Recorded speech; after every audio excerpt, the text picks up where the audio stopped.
Welcome to the Revenue Relay. Today, let's tackle a classic dilemma. Marketing teams celebrate high MQLs and conversion rates, yet sales complains that these leads just don't close. Why does this disconnect persist despite strong-looking numbers? Great question. The root issue is that marketing often optimizes for metrics that look impressive like web conversions or click-throughs, but these don't always correlate with purchase intent. Sales, meanwhile, cares about leads who are ready and able to buy. So, it's possible to have a record-breaking month in marketing and still fall flat in revenue. Could you explain how that misalignment impacts revenue teams? Absolutely. When marketing hands off poorly qualified leads, sales waste time chasing prospects who are never serious. According to HubSpot, only 9.1% of reps feel marketing delivers truly high-quality leads, which leads to frustration and lost deals. If vanity metrics don't cut it, what actually makes a lead sales ready? Is there a standardized way to define this across organizations? Defining sales-ready leads means looking past surface-level engagement. It's about identifying prospects who fit your ideal customer profile and show explicit buying signals like budgeting, authority, and timeline. BANT and MEDDIC frameworks help here. Interesting. So instead of just tracking downloads or clicks, you're suggesting we analyze behavioral signals more deeply. Can you give an example of what those signals look like? Sure, a lead who requests a demo, asks about pricing, or references a specific pain point is much more valuable than someone who just downloads a white paper. The key is to qualify intent, not just collect contact info. Let's pivot to solutions. Many teams obsess over new content, but you advocate focusing on retention and reputation. Why do these areas provide a higher ROI for sales outcomes? Retention and reputation work like compound interest. According to Bain Company, a 5% increase in retention can boost profits by 25% or more. Customer stories, reviews, and case studies build trust with new prospects and shorten sales cycles. So, would you say testimonials are more powerful than top funnel blog posts? How can marketing better support sales with these assets? Absolutely. Prospects trust peer experiences over brand promises. By arming sales with real-world success stories or video testimonials, marketing provides the social proof buyers need to make confident decisions. Another key solution you mentioned is for marketers to sit in on sales calls. How transformative can this direct exposure to the buyer's journey be? It's game-changing. When marketers hear objections and pain points firsthand, they gain empathy and insight. According to Gartner, organizations that align marketing with customer-facing teams see 36% higher customer retention rates. That's a huge impact. Can you share a specific example of how insights from sales calls shaped a campaign's effectiveness? Certainly. After listening to sales calls, one client discovered prospects were confused about integration. Marketing developed a clear explainer video, which directly addressed this pain point and increased qualified demos by 40%. Let's talk about collateral.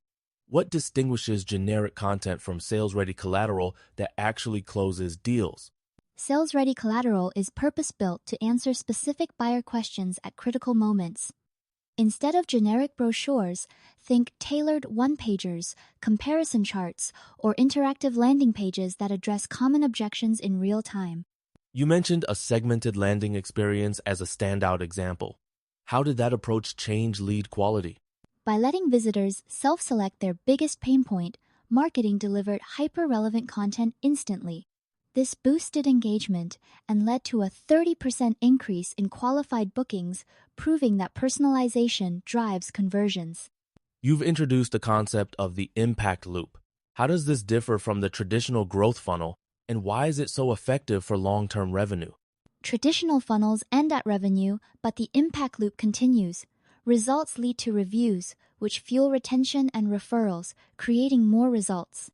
This compounding effect turns happy customers into your most powerful marketing channel.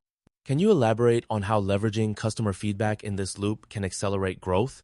Certainly, sharing authentic reviews and case studies not only retains clients, but also attracts new ones. In one case, amplifying customer voices quadrupled leads in a quarter without increasing ad spend. Let's address wasted resources. You recommend testing phantom offers before building full-scale lead magnets. What does that process look like in practice? Instead of creating a resource and hoping it resonates, you mock it up like a landing page or a Dan gauge real audience interest.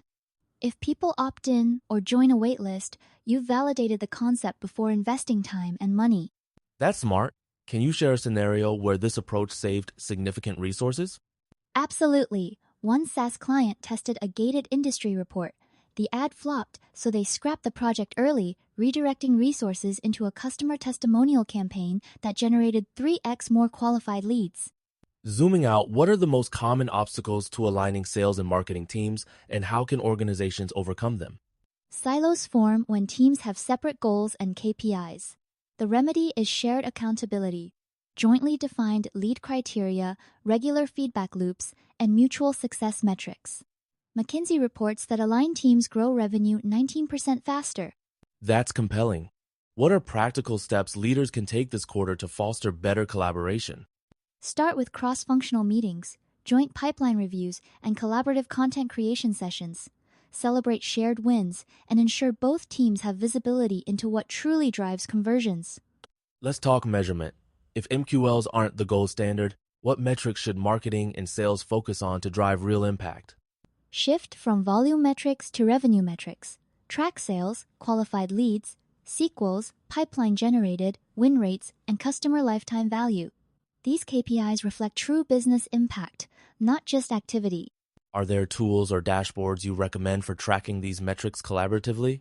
Platforms like HubSpot or Salesforce offer integrated dashboards that visualize the entire funnel, from first touch to closed deal. This transparency ensures both teams are rowing in the same direction. To wrap up, what mindset shift do organizations need to embrace for sustained revenue growth in today's market? Think relationships, not transactions. When marketing and sales focus on building trust and solving real problems, leads become loyal customers, and those customers become your best advocates. That's how you build a true growth engine. Well said. For listeners ready to transform their marketing into a revenue machine, where should they start? Begin by booking a free strategy session at tembo.agency. Or reach out on LinkedIn. We're here to help fellow revenue rebels win their race.